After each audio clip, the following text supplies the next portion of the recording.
바로 들어가겠습니다. 우리 시간이 별로 없습니다. 좀 해야 될 것들이 좀 많아서요. 제가 나누어준 종이가 왼쪽에 있는 것이 이제 세 번역이고 오른쪽에 있는 것이 아메리칸 스탠다드 버전일 거예요. 예. 왜냐하면 한국 인터넷에 NRSV 판권이 없나 봐요. 그래서 이걸 따로따로 이렇게 하는 게 편집하는 게 좀 힘들어서 ASB 거예요. 그걸로 했습니다. 이것도 버전이 나쁘지 않으니까 충분히 도움이 되리라 생각하고 개역 개정은 제가 가지고 오신 분들도 있을 것 같아서 일단은 옆에 펴놓고 필요하면 참고하도록 하겠습니다.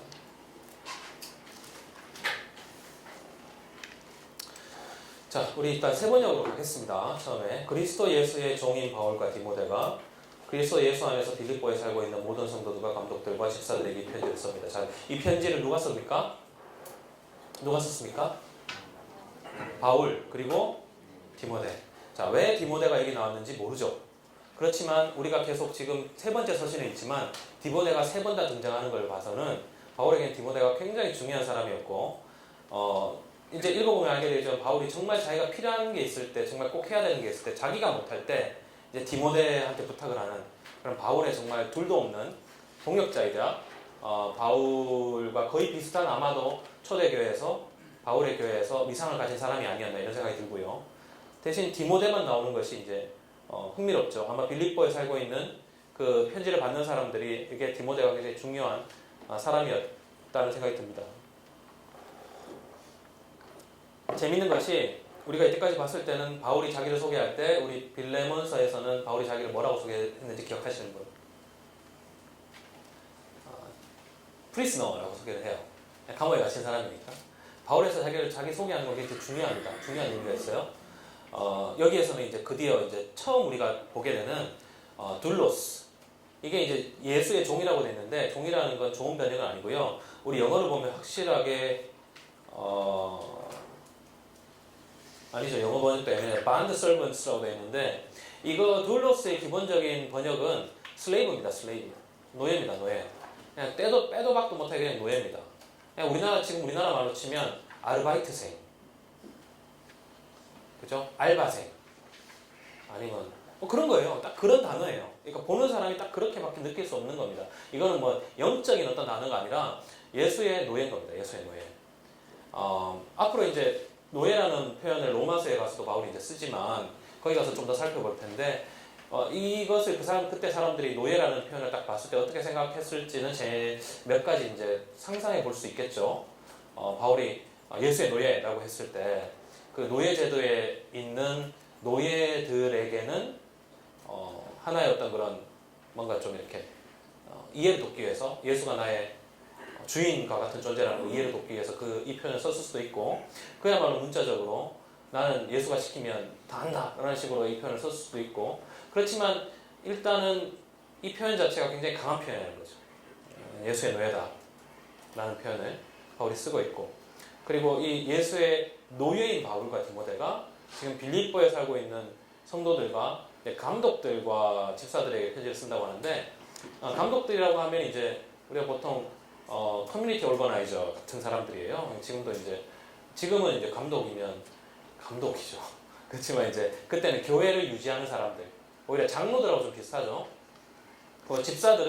집사님들은 여러 가지 선이 있는데 사도행전을 기반으로 했을 때 집사들은 단순히 이렇게 뭐 빵 나눠주는 사람은 아니고 아마 복음 전도자의 사역을 같이 감당하지 않았나. 그래서 이제 디컨이라는 표현은 이제 미국에서는 영어로 하면 이 사람들이 이제 좀 이렇게 특수 목회라든지 뭐 부분 목회하는 분들 디컨이라고 그럽니다. 음악 목회하는 분도 디컨이라고 그러고요. 일단 어느 정도 빌립보 교회는 이러한 형태가 자리 잡고 있었다는 거죠. 그러니까 어느 정도 빌립보 교회는 그 교회를 유지할 만한 어떤 능력을 가진 사람도 있었을 테고 그리고 복음에 대해서 좀 잘 알고 이렇게 가르치는 교사 같은 사람도 있었을 테고 그래서 어느 정도 빌립보 교회는 그런 정도의 수준의 교회는 아니었나 이런 생각이 듭니다. 데살로니가 전서는 좀 다르죠. 하나님 우리 아버지와 주 예수 그리스도께서 내려주시는 은혜와 평화가 여러분에게 있기를 바랍니다. 자, 이 2절에 이제 여러분이 익숙해지셔야 돼요. 바울이 은혜와 평화라는 말을 쓸 때 그래서 그 의미를 익숙해지셔야 된다. 바울이 언제나 너희들이 받아야 될 건 뭐냐면 은혜와 평화. 은혜와 평화. 나는 여러분을 생각할 때마다 나의 하나님께 감사드립니다. 이제는 이 표현이 바울의 어떤 기본적인 표현인 걸 아시겠죠? 그래서 우리가 제2바울서신 가면 바울이 쓰지 않았다고 하지만 이런 표현들을 바울이 다 쓰는 거예요. 그러니까 그 다 표현이 나오는 거예요. 바울이 자주 쓰는 표현들이기 때문에 내가 기도할 때마다 여러분 모두를 위하여 늘 기쁜 마음으로 간구합니다. 여러분이 첫날부터 지금까지 복음을 전하는 일에 동참하고 있기 때문입니다. 선한 일을 여러분 가운데서 시작하신 분께서 그리스도의 날까지 그 일을 완성하시리라고 나는 확신합니다. 내가 여러분 모두를 이렇게 생각하는 것은 나로서는 당연한 일입니다. 내가 여러분을 내 마음에 간직하고 있기 때문입니다. 여러분 모두는 내가 갇혀있을 때나 복음을 변화하고 입증할 때에 내가 받은 은혜에 동참한 사람들입니다. 내가 그리스도 예수의 심정으로 여러분 모두를 얼마나 그리워하고 있는지를 하나님께서 증언해 주십니다. 내가 기도하는 것은 여러분의 사랑이 지식과 모든 통찰력으로 더 풍성하게 되어서 여러분이 가장 좋은 것이 무엇인가를 분별할 줄 알게 되는 것입니다. 그리하여 여러분이 그리스도의 날까지 순결하고 흠이 없이 지내며 예수 그리스도께서 주시는 의의 열매로 가득 차서 하나님께 영광과 찬양을 드리게 되기를 나는 기도합니다. 자, 이 표현이 이제는 우리가 데살로니가 전서보다 훨씬 더 바울이 세련되졌어요. 그리고 좀 더 신학적이라고 할까요? 그의 생각에 좀 더 접근할 수 있는데 우리가 끝에서부터 이어가 볼게요. 자, 예수 그리스도 11절에 예수 그리스도께서 주시는 의의 열매로 가득 차서, 자, 의의 열매란 말이 나오는데 여기서 의는 빼도 박도 못해 justice입니다. 정의의 열매입니다. 그러니까 우리가 정의라고 할 때 의와 정의는 조금의 다른 차이지만 헬라어에서 이제 디카이오스나 디케라는 의미는 justice입니다. justice. 그것을 영어로 번역할 때 righteousness라고 번역하면서 이 의미가 좀 애매해진 겁니다. 자, 여러분 생각해 보세요. 이렇게 생각해 보죠. 뒤에 좀 얘기하겠지만 미리 나왔으니까 얘기할게요. 율법이 아시죠? 율법, 유대교의 율법. 자, 생각해 보세요. 유대교의 율법은 개인에게 준 것이다, 공동체에게 준 것이다. 당연하죠. 그러니까 유대교의 율법을 개인한테 주면 그건 지킬 수 없는 거예요. 그렇잖아요. 옆에 사람들이 다 안 지키는데 자기 혼자 그걸 지키는 게 얼마나 힘들어요. 안식을 지키고. 그렇지만 공동체에게 준 율법은 공동체가 지키면 되는 겁니다. 그 사회 자체가 모든 사람들이 그 율법을 지키면 그 율법을 따르는 건 어려운 일이 아니에요. 저는 그렇게 생각합니다. 바울이 그렇게 얘기하잖아요. 율법으로 치면 야, 내야말로 베냐민 집하고 나는 바리새인 중에 바리새인이고 이렇게 얘기하잖아요. 바울이 뻥치는 게 아니거든요. 유대교 커뮤니티 안에서는 율법을 지키는 건 어려운 일이 아닙니다. 문제는 유대교가 아닌 사람이 외부에 살면서 율법을 지키는 건 어려운 거예요. 그러니까 루터가 오해한 거예요. 자, 이제부터 여러분이 이제 들어가게 되는데 루터가 오해한 거예요. 유대교인들에게 율법은 개인이 지켜야 되는 하나의 의무가 아니라 그 커뮤니티 자체가 섬겨야 할 하나님이 주신 법입니다. 그러니까 율법이 들어간 사회는 그 사회 자체를 변화시켜야 되는 거예요. 그 율법을 따르는. 그러니까 어떻게 보면 칼빈이 잘 이해한 거죠. 칼빈은 기독교 사회의 기본적인 기독교적 신앙이 제대로 이루어지려면 개인을 변화시켜야 하는 게 아니라 누굴 변화시켜야 된다고 생각했어요. 그 도시 자체를 변화시켜야 된다고 생각했어요. 칼빈이 아주 머리가 좋은 사람이죠. 그러니까 지금 여기에서 정의의 열매라는 것이 기본적으로 바울이 지금 만들어낸 말이 아니라 결국 구약 성서부터 내려오는 기본적으로 하나님을 따르는 커뮤니티의 목표입니다. 정의의 열매를 맺는 거예요. 여기서 정의라는 건 누구의 것입니까? 뭘 뜻합니까? 하나님의 정의죠. 그죠? 하나님의 정의가 뭔지 간에 그건 일단 우리가 차치합시다. 하나님의 정의가 뭔지 간에 하나님의 정의를 이루는 거죠. 여러분 구약성서 보면 반추해 보세요. 그게 기억이 나는 거죠. 하나님의 정의를 어떻게 세워요? 개인이 세워요? 아니요. 사회가 세우는 거예요. 커뮤니티가 세우는 거예요. 하나님이 세운 나라가 세우는 거예요. 그 나라를 보고 다른 민족과 나라들이 이스라엘을 보고 뭐예요? 아, 하나님은 영광을 돌리는 거예요. 그게 하나님의 정의니까. 그게 구약이잖아요. 근데 어떻게 이상하게 우리의 신앙 자체가 이제는 개인한테 뭘 가르치면 그 개인이 뭘 행하고 뭘 어떻게 하고 저떻게 해가지고 개인 혼자 의를 세우고 개인 혼자 구원받는 게 돼버렸는데 성경 처음부터 끝까지 저의 의견은 개인에게 주는 말은 하나도 없어요. 너희들이 복음을 받아서 어떻게 해요? 커뮤니티를 변화시키는 거예요. 그렇죠? 하여튼 자, 그래서 정의의 열매입니다. 정의의 열매는 결과예요. 어떤 커뮤니티든 그것이 메시아적 커뮤니티가 되고 하나님의 커뮤니티가 됐으면 정의의 열매가 맺혀지는 거죠. 문제는 어떻게 정의의 열매를 맺느냐예요. 바로 뒤에 가면 13, 10절에 어떻게 되는가 하면 가장 좋은 것이 무엇인가를 분별할 줄 알게 돼요. 근데 그 커뮤니티가 그리하여 그리스도의 날까지 순결하고 흠이 없이 지내야 되는 거죠. 이건 바울이 아주 자주 쓰는 말이에요. 언제나 구원의 믿음의 목표는 뭐냐? 그리스도의 날까지 순결하고 흠이 없어지는 것이고, 자, 그 전에 더욱 중요한 것은 9절에 내가 기도하는 것은 여러분의 사랑이 지식과 모든 통찰력으로 더 풍성하게 되어서. 자, 뭐가 풍성하게 돼야 돼요? 사랑이. 자, 우리가 앞으로 가던 고린도전서에 가면 이게 더욱더 명확해지죠. 사랑이 풍성해져야 돼요. 사랑. 제가 지난주에 사랑이 뭔지 말씀드렸나요? 그렇죠. 필요를 채워주는 거예요. 자, 단순히 내가 이 사람이 좋다, 이 사람을 좋으니까 사랑한다는 하는 게 아니라 내가 미워하든 내가 그 사람을 설사 죽이고 싶더라도 그 사람이 힘들고 어렵고 외롭고 없는 것이 있으면 그걸 내가 채워줄 수 있으면 채워주는 게 사랑인 거예요. 그 사랑이 풍성해져야 되는데 그 사랑이 풍성해지려면 가장 좋은 것이 무엇인가를 알아야 되고 그 무엇인가를 알기 위해서는 뭐가 있어야 되냐면 지식과 통찰력이 있어야 된다는 거죠. 자, 여기까지 됐어요. 자,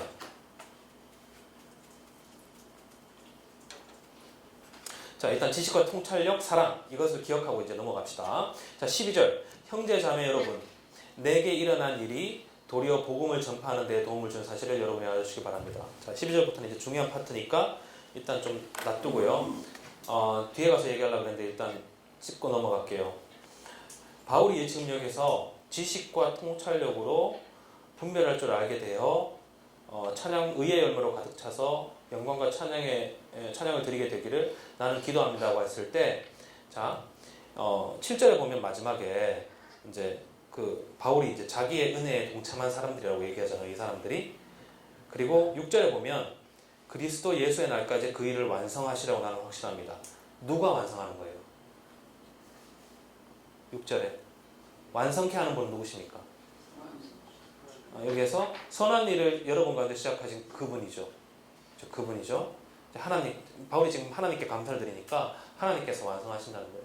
자, 기본적으로 여기서 하는 지식과 통찰력이라는 것은 하나님께서 완성하시는 거예요. 그러니까 바울에게 어떤 섭리적 생각이 있는 거죠.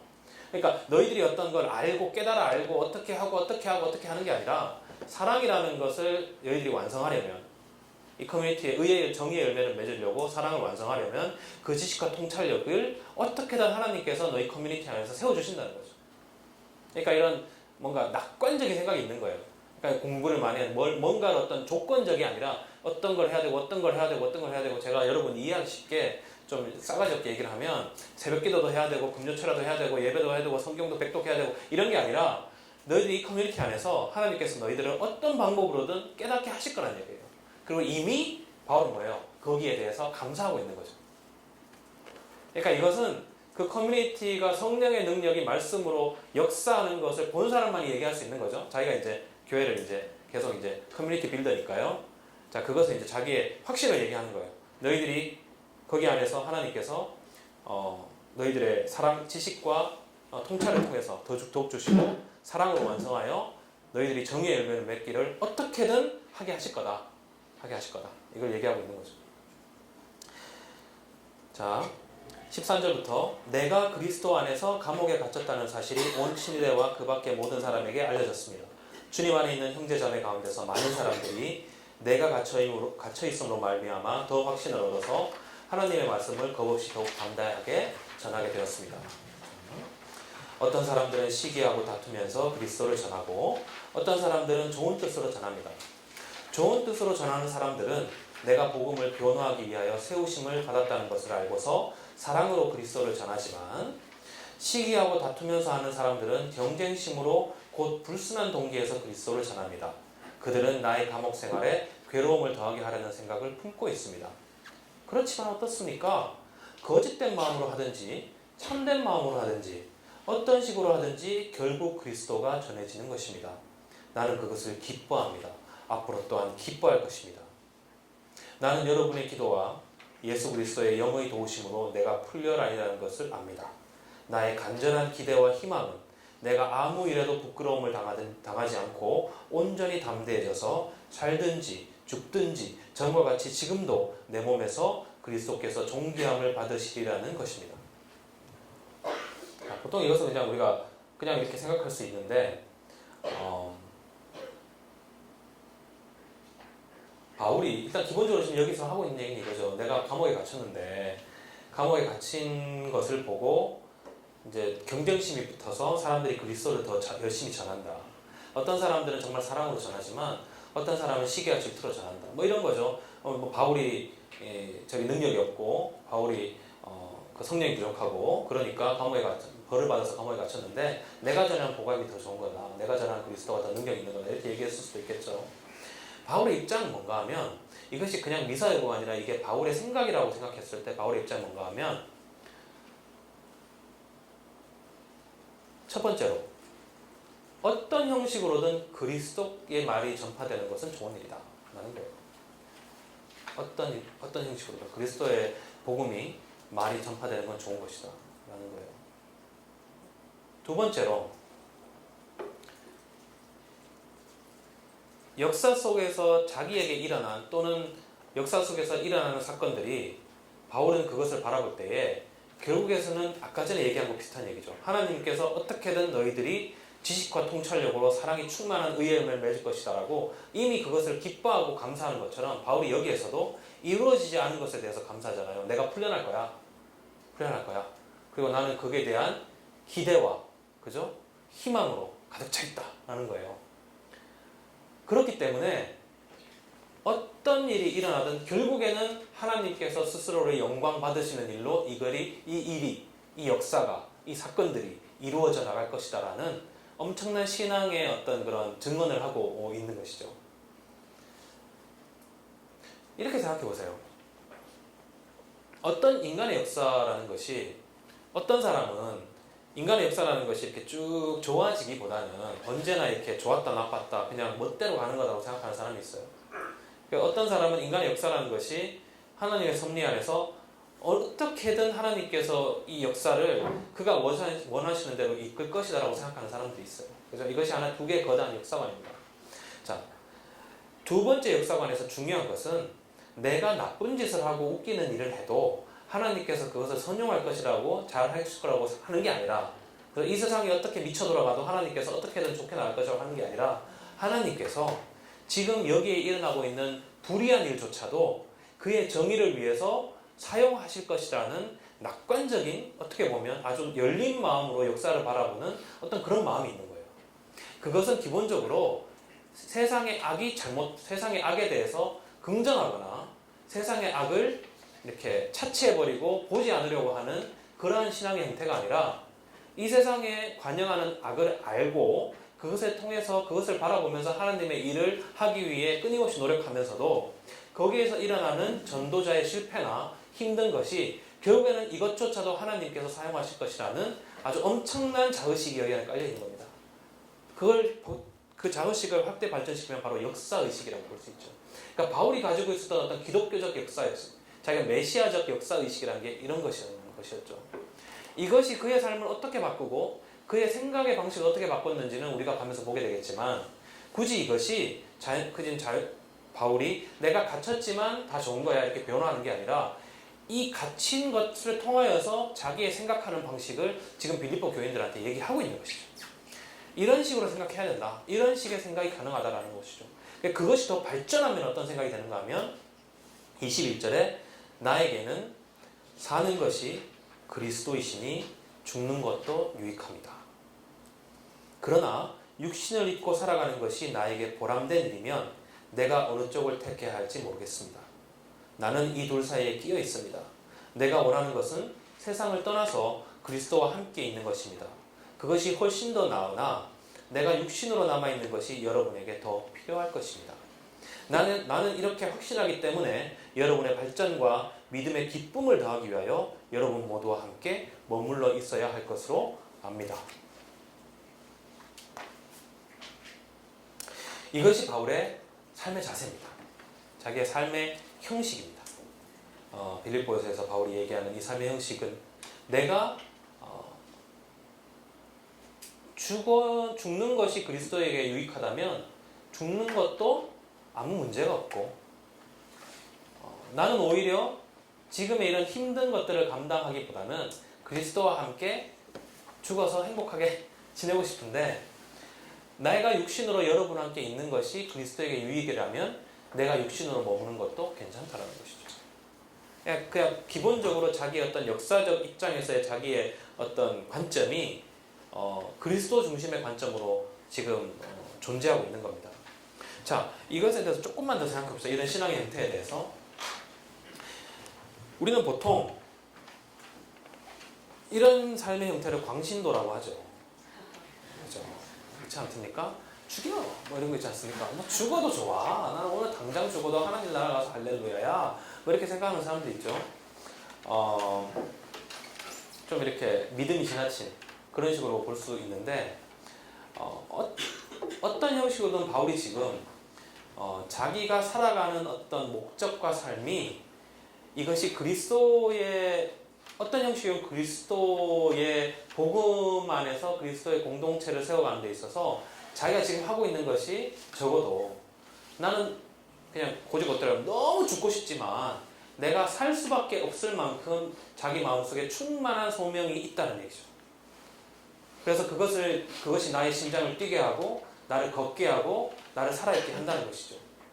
제가 궁금한 것은 이러한 신앙의 형태가 아니라 과연 무엇이 그에게 이러한 형식의 삶을 생각할 수 있게 해줬느냐는 겁니다. 쉽게 얘기할게요. 우리가 보통 직업과 소명을 얘기할 때 저는 청년부 전도사하면서 제일 많이 듣는 게 전사님, 제가 어떤 직업을 가져야 하나님께 영광을 돌릴 수 있을까요? 이런 질문을 엄청나게 많이 받습니다. 그리고 이제 제가 이 세 개의 대학이 있는데 세 개의 대학 중에 어디를 가야 될까요? 그러면 이제 제가 딱 보고 좀 친하면 이럽니다. 10만 원 있냐고. 그래서 있다고. 그거 갖고 저희 가다 보면 철학관이 있다고. 거기 가가지고 10만 원 내놓고 내가 어느 대학 가면 좋겠냐고 그 사람한테 물어보라고. 그 사람이 하는 일이 그거라고. 자기의 삶에 대한 확신과 자기 삶에 대한 대답을 스스로 내리려 하지 않는 사람에게 대신 대답을 내려주는 일을 하는 사람이 그런 사람들이라고. 10만 원이면 싸지 않냐고. 직업과 소명은 다른데 제가 보기에 바울이 얘기할 때 직업과 소명은 다른데 소명이라는 것은 내가 그리스도인이 되는 그 순간에 그리스도인이 되었기 때문에 내가 앞으로 결국 나의 주인이 누구시죠? 나의 왕이 누구죠? 누구? 예수 그리스도. 나의 주 예수 그리스도. 나의 왕 예수 그리스도. 예수 그리스도가 나의 왕으로 그에게 복종하면서 살아가겠다는 아주 기본적인 커미트먼트를 하고 난 다음에야 가능한 것이 소명입니다. 바울은 지금 그걸 얘기하고 있는 거죠. 나는 이미 소명을 받았고 그 소명 안에서 나에게 유익한 게 뭐냐? 죽는 게 유익하냐? 죽겠다. 사는 게 유익하나? 살겠다. 이런 대답을 내리는 거죠. 내가 이걸 해서 어떤 식의 그러니까 여기에 없는 게 하나가 있는데 뭔가 하면 합리적 계산 이런 게 없는 거죠. 내가 이걸 했을 때 이러이러한 결과를 낳겠지가 아니라 내가 봤을 때 과연 그리스도에게 유익이 무엇이냐. 근데 이러한 삶의 자세는 결국에는 고린도전서나 로마서에 가면 그 교인들에게 고린도서는 그 그리스도를 따르는 사람들한테 얘기합니다. 자, 쉽게 얘기하면 담배를 피우는 게 좋으냐 안 좋으냐. 무엇이 더 그리스도에게 유익한 것이냐. 펴도 괜찮은 거예요. 바울은 그래요. 제가 생각하는 바울은 술 먹는 게 어때요? 술 먹어도 괜찮아. 누가 뭐래. 입으로 들어가는 것이 너를 더럽히는 게 아니고요. 입으로 들어가는 것이 배를 더럽히지 않습니다. 뭐가 더럽혀요? 입에서 나오는 것이 더럽히는 거죠. 그죠? 자기의 배를 좋게 해서 먹는 괜찮아. 뭘 생각해야 돼요? 근데 과연 그게 그리스도를 생각했을 때 유익한 거냐? 아니냐? 그죠? 내가 어떤 직업이든 괜찮은 거예요. 그렇지만 그게 그리스도한테 유익한 것이냐? 아닌 것이냐? 엄청나게 힘든 삶이죠. 그죠? 이게 쉽지 않죠. 그죠? 내가 저 사람에게 어떤 충고를 하고 뭔가를 하고 싶다. 그죠? 저 사람이 좀 잘못된 것 같으니까. 그게 문제가 아니라 내가 저 사람한테 그런 충고하고 경책하는 것이 그리스도에게 유익하냐? 아니냐? 오로지 그거 하나만 바울은 묻는 거죠. 그래서 그것이 다른 먹는 건 별 문제가 없고 괜찮지만 다른 믿는 사람을 넘어뜨릴 정도면 하지 마. 왜 굳이? 안 해도 되잖아. 이런 식이에요, 바울이. 근데 그러한 생각을 확대시켜서 자기의 삶에 적용하고 있는 거죠. 내가 죽는 것도 괜찮고 사는 것도 괜찮지만 나에게 있어서 중요한 것은 무엇이 그리스도에게 유익이냐는 거다. 결국 자기가 감옥에 갇힌 자기 스스로의 자기의 그 지금 처지를 복음을 더 전하는 더 좋은 방향으로 해석할 수 있는 그런 통찰이 바울에게 있는 걸 우리가 발견할 수 있습니다. 여러분, 그 사도행전에 그런 말 나오고 이제 복음서에서 나오는데, 여러분 핍박당할 일이 있으면 순교는 여러분이 고민해봐야 되겠지만 핍박을 당할 일이 있으면 괜찮아요. 왜냐하면 핍박당하면 여러분이 가지고 있는 복음이 더 전파되거든요. 그렇잖아요. 기독교가 복음이 융성하는 시대는 뭡니까? 핍박하는 시대예요. 기독교가 죽는 시대가 언제입니까? 풍족한 시대죠. 그죠? 풍족하다 못해서 내가 하나님이 필요 없다라고, 교회가 하나님이 필요 없다고 생각할 때 교회는 죽는 거예요. 핍박 속에서 언제나 교회는 성장하는 거거든요.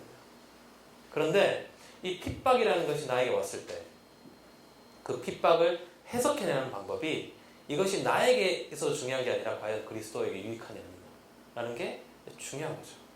그리고 하나님께서 약속하시지 않습니까? 핍박당할 때 여러분이 무슨 말을 해야 될지 걱정하지 말라고 그랬죠. 왜냐하면 누가 가르쳐준다고 그랬어요? 영께서 가르쳐요. 거룩한 영이 가르쳐준다고 그랬죠. 예. 목사님들 그 설교 준비하기 힘들 때 설교 준비 안 해도 성령이 가르쳐주지 않습니다. 제가 미국에 있을 때 좀 큰 교회가 하나 있었어요. 큰 교회에서 홈페이지 이렇게 운영하는 분이 있었거든요. 그 큰 교회, 한국 교회인데 목사님이 설교를 잘하셨어요. 서버가 교회 안에 있는데 접속하는 거 이런 인포메이션이 다 나온답니다. 목사님의 설교의 그 카운터 보는 접속이 쫙 치솟을 때가 있대요. 토요일 밤 9시부터 일요일 새벽 2시까지. 말씀을 준비하다 벽에 부딪힌 수많은 목사님들과 전도사님들이 그 갈 곳을 몰라 헤매며 이리저리 헤매며 다음 날에 설교 소스를 헤매는 그 시간이죠. 예. 하여튼 시간에 뭐 그렇다고 합니다. 자, 그러니까 이제 핍박당할 때는 걱정하지 마시라. 설교 준비하실 필요 없다. 성령님께서 다 말씀하시는 것이지만, 그게 이제 바울이 한 얘기잖아요. 그런 생각이니까. 자, 내가 다시 여러분에게로 가면 여러분의 자랑거리가 그리스도 예수 안에서 나 때문에 많아질 것입니다. 26절. 여러분은 오로지 그리스도의 복음에 합당하게 생활하십시오. 그리하여 내가 가서 여러분을 만나든지 떠나 있든지 여러분이 한 정신으로 굳게 서서 한 마음으로 복음의 신앙을 위하여 함께 싸우며, 자, 정신, 자, 마인드셋이죠. 한 마음, 제가 카르디아라고 말씀드렸죠. 또한 어떤 일에도 대적하는 자들을 두려워하지 않는다는 소식이 나에게 들려오기를 바랍니다. 이것이 그들에게는 멸망의 징조이고 여러분에게는 구원의 징조입니다. 이것은 하나님께서 하시는 일입니다. 하나님께서는 여러분에게 그리스도를 위한 특권, 즉 그리스도를 믿는 것뿐만이 아니라 또한 그리스도를 위하여 고난을 받는 특권도 주셨습니다. 여러분은 내가 하는 것과 똑같은 투쟁을 벌이고 있습니다. 여러분은 내가 그렇게 하는 것을 보았으며 내가 그렇게 하는 것을 지금 소문으로 듣습니다. 짧은 말이지만 여기서 중요한 표현들이 나오는데요. 자, 일단 바울이 하는 것과 똑같은 투쟁을 빌립보 교인들이 하고 있었죠. 그 이유는 바울이 이미 그것의 본을 보였기 때문이죠. 그런데 이것이 무엇인가 하면 그 투쟁이 바로 고난을 받는 겁니다. 근데 이 고난이 어디에서 오는 겁니까? 28절에 대적자들입니다. 대적자들. 근데 이 대적자들을 두려워하지 않기 위해서 뭘 해야 되는가 하면 한 정신으로 굳게 서서 한 마음으로 복음의 신앙을 위해서 함께 싸워야 됩니다. 자, 복음의 신앙을 위해서 그 당시 사람들이 대적해야 되고 싸워야 할 대상이 무엇이었을까요?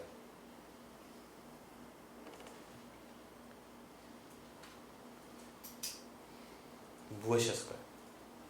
우리는 보통 이것을 얘기할 때 우리 자신을 생각하잖아요. 내가 세상 살아가면서 대적자들이 있지.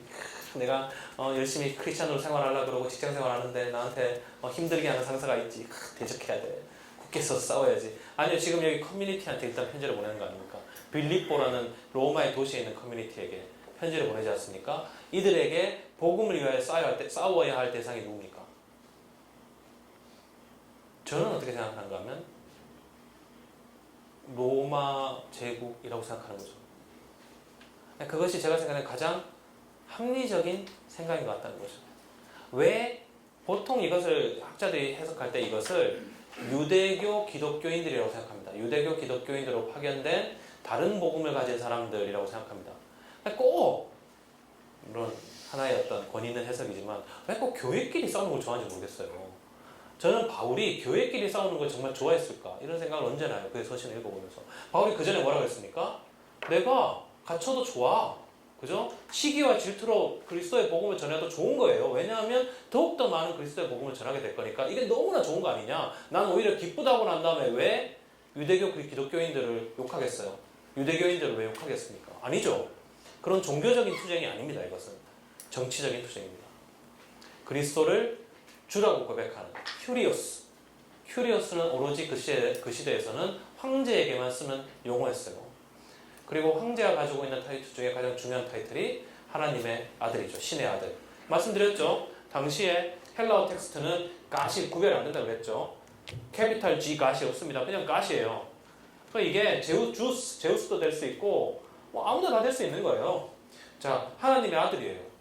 로마 제국의 황제는 그들이 하는 고백과 그들이 생각하는 그런 생활 방식 뒤에 가서 배우게 되겠지만 그것에 대적하는 자들, 그것을 위해 그들이 추진해야 되는 것은 그 당시의 사회적 법적 시스템이라는 거죠. 바울은 그들에게 그것에 대해서 싸우라 그럽니까? 뭐라 그럽니까? 예? 예, 그 다음에 대적자들에 대해서 이들이 해야 될 일이 뭡니까? 그렇죠. 두려워하지 않는 게 가장 중요해요. 두려워하지 않는 게 가장 중요합니다. 싸우는 게 중요한 게 아닙니다. 두려워하지 않는 게 가장 중요합니다. 언제나 쉽게 말하면 제국은 인간의 두려움을 먹고 사는 존재거든요. 인간이 제국을 두려워할 때 제국은 가장 효과적으로 가장 강력한 권력을 휘두르게 됩니다. 그 두려움. 우리나라는 벌써 이제 우리의 밑세대는 유신체제와 그 전두환 체제를 이끌어왔잖아요. 그 체제가 이루어진 가장 큰 이유가 뭡니까? 두려움입니다. 두려움.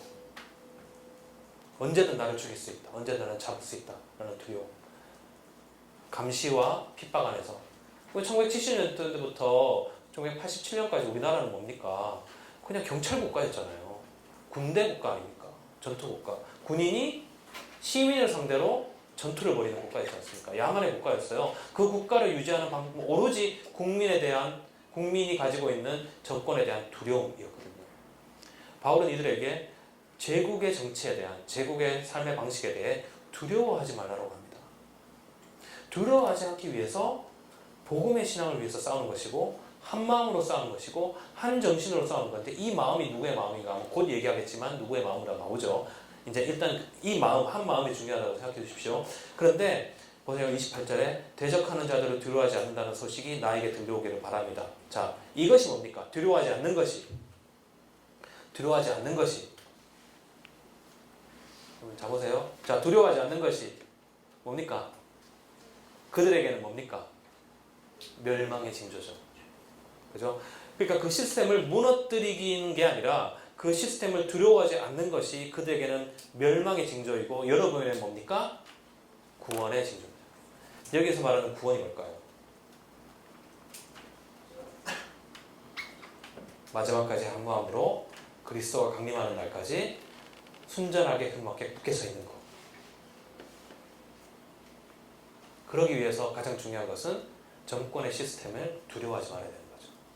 왜냐하면 언제든지 정권의 시스템과 이 사회의 시스템을 두려워하는 그 순간에 신앙을 팔아먹게 되기 때문입니다. 그렇기 때문에 바울은 어떻게까지 얘기하는가 하면 그렇기 때문에 여러분이 지금 받는 그 고난이 뭡니까? 특권이라는 거예요. 왜냐하면 여러분이 두려워하지 않는 이상, 그 고난 안에서 두려워하지 않는 이상 이것이 그들에게는 멸망의 징조라는 것이죠. 어느 한순간에 불가능하겠지만 생각해보세요. 어떤 독재국가에서, 어떤 제국의 국가에서 그 시민들이 어느 한순간 모든 시민들이 그 제국의 힘을 두려워하지 않는다고 생각해보세요. 그 순간에 무너지는 거거든요. 그 순간에 무너지는 거거든요. 이것이 바울이 어떻게 세계를 바꾸냐에 따라서 바울이 꿈꾸었던 방법입니다. 우리가 힘을 길러서 어떤 형식으로든 세상의 방법으로 정권을 찬탈하여 새로운 시스템을 만드는 게 아니라 이 시스템 자체를 스스로 붕괴되도록 그 시스템 자체가 주는 가장 큰 적을 그 권력에 대해서 두려워하지 않는 거예요. 자, 어떻게 하면 두려워하지 않는지는 이제 얘기하겠죠. 자, 여기까지 얘기했습니다. 두려워하지 말자. 2장 갑니다. 그러므로 그리스도 안에서 여러분에게 모든 격려나 사랑의 무슨 위로나 성령의 무슨 교제나 무슨 동정심과 자비가 있거든. 그러니까 뭐든지 있거든. 여러분은 같은 생각을 품고 같은 사랑을 가지고 뜻을 합하여 한 마음이 되어서 내 기쁨이 넘치게 해주십시오. 그러니까 이 단어가 정말 가슴 끓는 이유는 이들이 고난받는 공동체이기 때문이고, 이들이 그 고난 속에서 그들이 그 대적자들의 제국의 멸망의 징조를 보여야 하는 사람들이기 때문이죠. 오로지 그래야만 그것이 바울에게 기쁨이 되는 겁니다. 그 의미가 되는 것이고, 그것이 없어지면 복음의 의미조차도 없어지는 것이죠. 무슨 일을 하든지 경쟁심이나 허영으로 하지 말고 겸손한 마음으로 하고 자기보다 서로 남을 낫게 여기십시오. 또한 여러분은 자기 일만 돌보지 말고 서로 다른 사람들의 일도 돌보아 주십시오. 자, 3절부터 4절까지. 자, 1절부터 4절까지. 자, 제가 그냥 시간이 없으니까 편하게 넘어갈게요. 1절부터 2절은 뭡니까 하면 바로 바울이 이야기하는 메시아적 공동체, 두려워하지 않는 공동체, 세상을 두려워하지 않는 공동체의 기본적인 생활 방식이죠.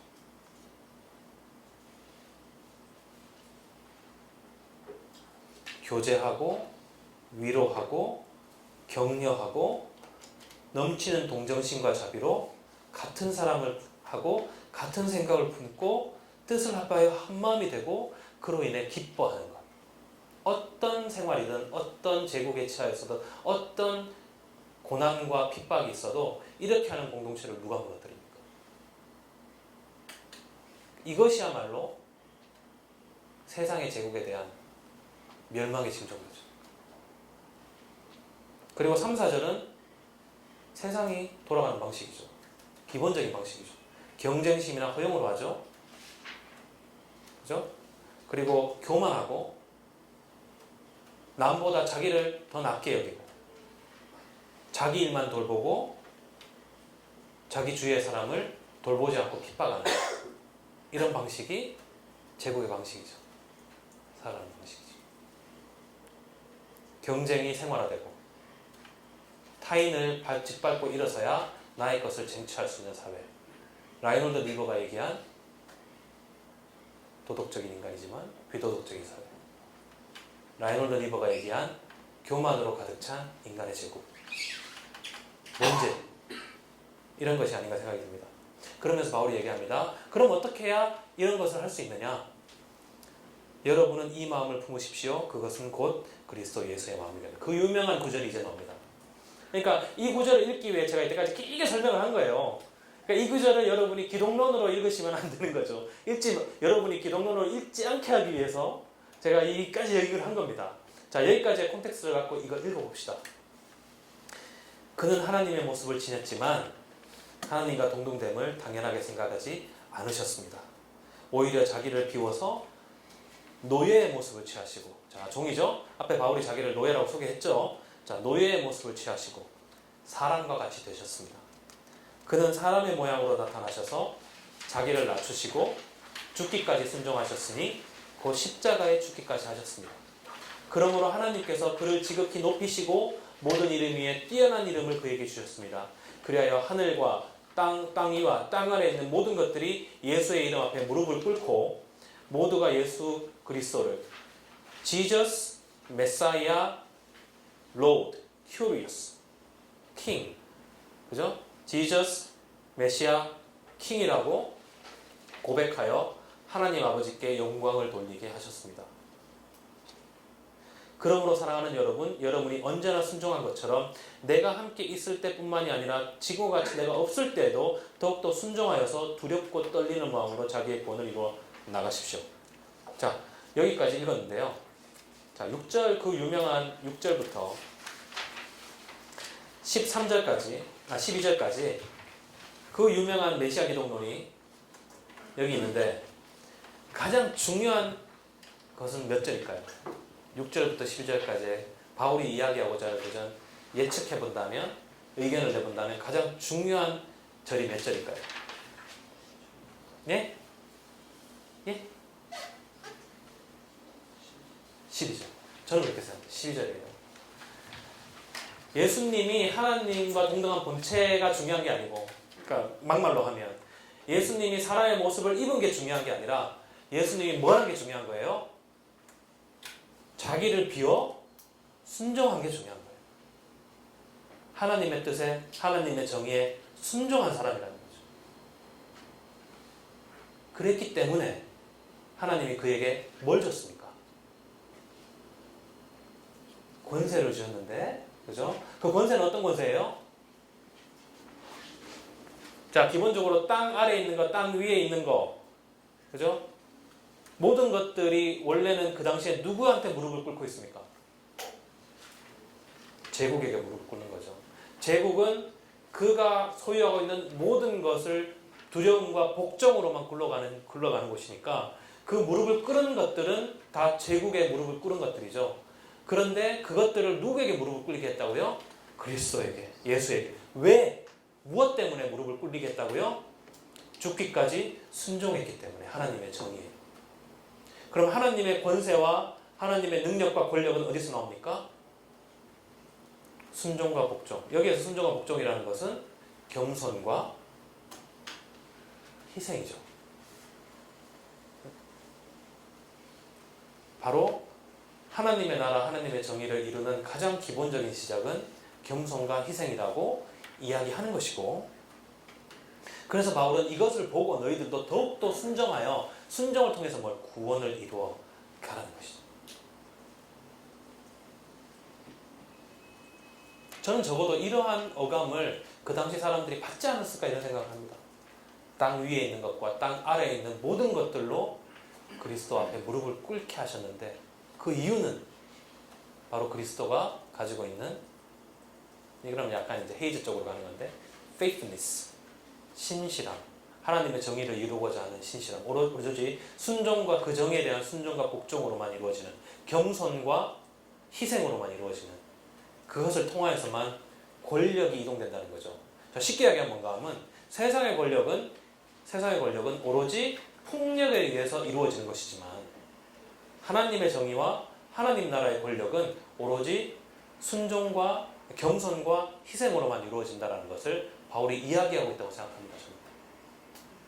물론 여기서 나오는 그리스도 찬양시, 이른바 초대교회의 그리스도 찬양시라 불리는 것들은 어쩌면 신학적 의미를 가지고 있었을 거예요. 이미 이 형태나 이 글자를 보면 바울이 만들어낸 건 아니거든요. 그렇지만 바울이 이것을 어떻게 활용하고 있는지가 중요한 거죠. 이것을 무엇을 얘기하기 위해 활용하는가 하면 바로 그의 순종과 복종과 겸손과 희생을 강조하기 위해 활용하고 있는 것이지, 지금 예수님이 삼위일체의 인격으로서 하나님이시고 하나님의 아들이고 그가 성육화되었다라는 것을 강조하기 위해 이걸 쓴 건 아니라는 거죠. 그런 의미가 없다는 뜻은 아닙니다. 다만 이것 자체가 바울이 이야기하고 있는 분명한 의도가 있다는 것입니다. 자, 13절. 하나님은 여러분 안에서 활동하셔서 여러분으로 하여금 하나님을 기쁘게 해드릴 것을 염원하게 하시고 실천하겠습니다. 그러니까 앞에 얘기했던 거죠. 하나님이 어떻게든 그 커뮤니티를 이렇게 바꾼다고 그랬죠. 그러니까 이런 말이 가능한 거죠. 여러분 안에서 하나님이 활동하시고 여러분으로 하여금 하나님을 기쁘시게 해드릴 것을 염원하게 하시고 실천하게 하는 거예요. 그러니까 기도는 내가 영원하는 걸 말하는 게 아니고, 그죠? 하나님이 나로 인해 영원하게 하신 것, 그러니까 굉장히 교과서적인 얘기지만 이제 바울이 했단 말입니다. 무슨 일에든지 불평과 시비를 하지 말고 하십시오. 그리하여 여러분은 흠이 없고 순결해져서 구부러지고 뒤틀린 세대 가운데서 하나님의 흠없는 자녀가 되어야 합니다. 그리하면 여러분은 이 세상에서 별과 같이 빛날 것입니다.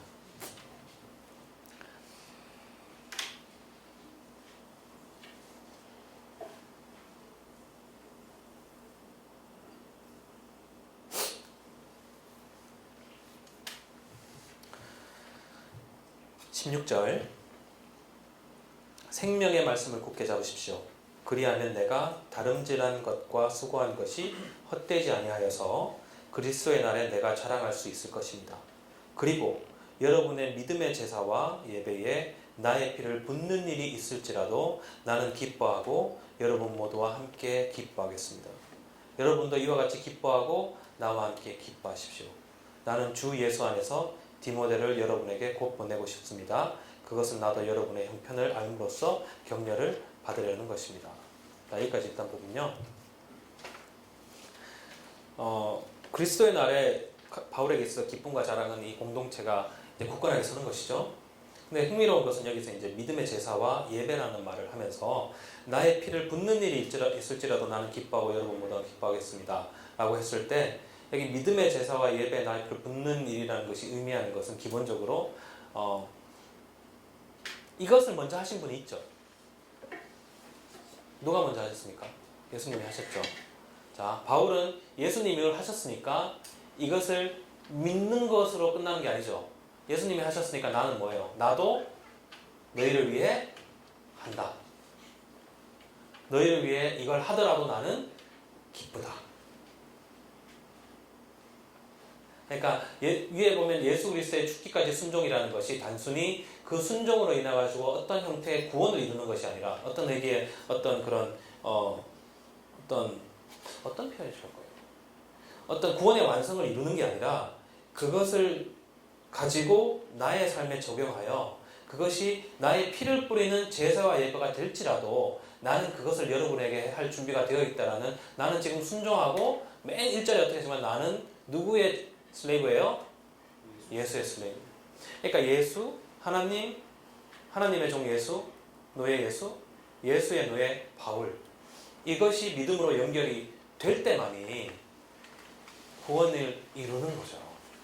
그러니까 바울에게는 믿음으로 뭔가가 이루어지는, 예수 그리스도의 십자가를 믿음으로 뭔가가 이루어지는 것이 정말 바울에게 중요한 것일까는 우리가 앞으로 가면서 이제 복잡하게 다루게 되겠지만, 적어도 빌립보서만큼은 바울은 자기를 예수의 희생과 순종과 내가 동일하게 가겠다라는 엄청난 지금 열정과 그 마음이 있었기 때문에 이 얘기를 계속 할 수 있는 거죠.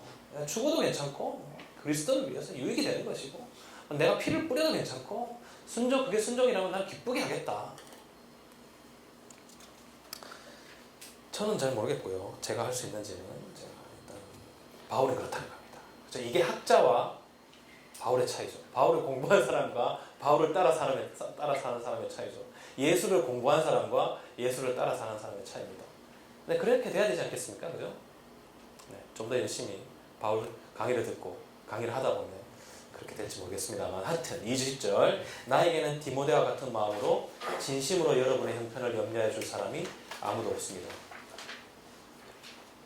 모두 다 자기의 일에만 관심이 있고 그리스도 예수의 일에는 관심이 없습니다. 그러나 디모데의 인품은 여러분이 잘 알고 있습니다. 한번 디모데 자랑을 하는 거죠. 그는 자식이 아버지에게 하듯이 복음을 위하여 나와 함께 봉사했습니다. 그러므로 내 일이 되어가는 것을 보고 그를 곧 보낼 수 있기를 바랍니다. 그리고 나도 곧 가게 되리라는 것을 주님 안에서 확신합니다. 그러나 나는 내 형제요, 동역자요, 전우요, 여러분의 사신이요, 내가 쓸 것을 공급한 일꾼인 에바브로디도를 여러분에게 보내어야 할 필요가 있다고 생각합니다. 그는 여러분 모두를 그리워하고 있을 뿐만 아니라 자기가 병을 앓았다는 소식을 여러분이 들었기 때문에 몹시 걱정하고 있습니다. 사실 그는 병이 나서 죽을 뻔하였습니다. 그러나 하나님께서 그를 불쌍히 여기시고 그만이 아니라 나도 불쌍히 여기셔서 나에게 겹치는 근심이 생기지 않게 해주셨습니다. 그러므로 내가 더욱 서둘러서 그를 보냅니다. 그것은 여러분이 그를 다시 보고 기뻐하게 하려는 것이며 나도 나의 근심을 덜려는 것입니다. 그러므로 여러분은 주 안에서 기쁜 마음으로 그를 영접하십시오. 또 그와 같은 이들을 존경하십시오. 그는 그리스도의 일로 거의 죽을 뻔하였고 나를 위해 여러분이 다하지 못한 봉사를 채우려고 자기 목숨을 아끼지 않는 사람이기 때문입니다. 도대체 에바브로디도가 누구인지, 디모데가 어떤 사람인지 우리는 여기서 이제 하나의 그 단서만 알 수 있을 뿐이죠. 하지만 하나 중요한 것은 디모데라는 사람이 굉장히 중요했다는 걸 알 수 있겠죠. 왜냐하면 디모데 전후서가 있는 걸 보면, 자, 디모데 전후서는 아무리 생각해도 디모데가 쓴 건 아니죠. 그렇지만 그만큼 그가 이름이 있었기 때문에 그의 트래디션, 그의 그 신앙의 전통, 그러니까 초대교회를 여러분 생각해 보세요. 지금은 기본적으로 우리가 교리가 있고 신학이 있고 다 잘 짜여진 어떤 체계가 있기 때문에 우리가 어떤 그런 전통이라고 할 때 어떤 교회사적 전통과 신학적 전통을 얘기하지만, 초대교회 이른바 불과 예수님이 부활하시고 돌아가시고 부활하시고 난 다음에 30년, 40년, 50년, 60년의 시대에는 전통이라는 거 봐서 신앙의 전통입니다. 바울의 전통, 그죠? 데살로니가 후서 보면 전통이란 말이 나와요. 트래디션, 바울의 신앙의 전통. 디모데 신앙의 전통 이런 게 있었을 거라는 거죠. 그래서 그것이 후대에 그 전통을 따르는 사람들이 그 서신을 쓸 때 자기 이름으로 쓰지 않고 누구의 이름으로 썼겠어요? 디모데의 전통으로 쓰고 바울의 전통으로 쓰죠. 그래서 그게 바울의 아마 그 제2 바울 서신이 되었을 것이다 라고 생각하는 사람들도 있고, 싹은이 다 바울이 썼다고 생각하는 사람들도 있지만 적어도 우리가 지금 읽는 7개는 바울이 썼다고 생각하고 있는 것이고, 또한 그러한 신앙의 전통들이 그때는 있었다는 것을 우리가 알 수 있습니다. 자, 3장 1절 끝으로 나의 형제 자매 여러분 주 안에서 기뻐하십시오. 내가 같은 말을 되풀이해서 쓰는 것이 나에게는 번거롭지도 않고 여러분에게는 안전합니다. 여기까지요. 자, 우리가 그 디모데 빌립보서에서 제가 하나 더 강조하고 싶은 것이, 바울이 계속 얘기하는 게 뭔가 하면 끝에 언제나 뭘 붙이냐면 기뻐하십시오. 여러분 나의 기쁨이 되었습니다. 여러분 기뻐하십시오. 이 말을 계속합니다. 자, 몇 가지 생각을 했었겠지만 그 당시가 워낙 고난과 힘든 상황이 있었기 때문에 기뻐하라고 바울이 역설적으로 얘기하고 있다. 이거는 뭐 너무 편한 대답이고요. 너무 뻔하죠. 바울은 정말 기뻤던 거죠. 그리고 그들이 기뻐해야 된다고 생각했다는 거죠. 왜냐하면 바울의 지금 한 말을 따라서는 그리스도의 유익이 되는 방향으로 너희들이 가는 거예요. 왜? 고난받으니까. 누구처럼? 나처럼. 나는 고난받을 때 어떻게 해요? 기뻤어요. 제일 고난받아서 죽기까지 고난받은 사람이 누구예요? 예수님이고. 그래서 그리스도가 되셨으니 나도 그의 일에 동참하니까 나도 고난받으니까 엄청 기쁘고, 너희도 고난받지? 기뻐해라. 약간 이제 정신병원에서 쓴 것 같은 그런 느낌이 들 수도 있지만 정말 그런 마음이 충만했다는 거죠. 우리가 이제 그 앞에 우리가 데살로니가 전서했을 때 바울이 기쁨을 누가 주는 거라고 표현합니까? 거룩한 영이 주는 기쁨이라고. 거룩한 영, 성령의 기쁨이라는 표현을 쓰죠. 자, 그 기쁨이라는 것이 완전히 이 세상이 말하는 그 기쁨과는 완전히 다른 거죠. 자, 오늘 할 게 많거든요. 3분만 쉬고 바로 다시 시작하겠습니다.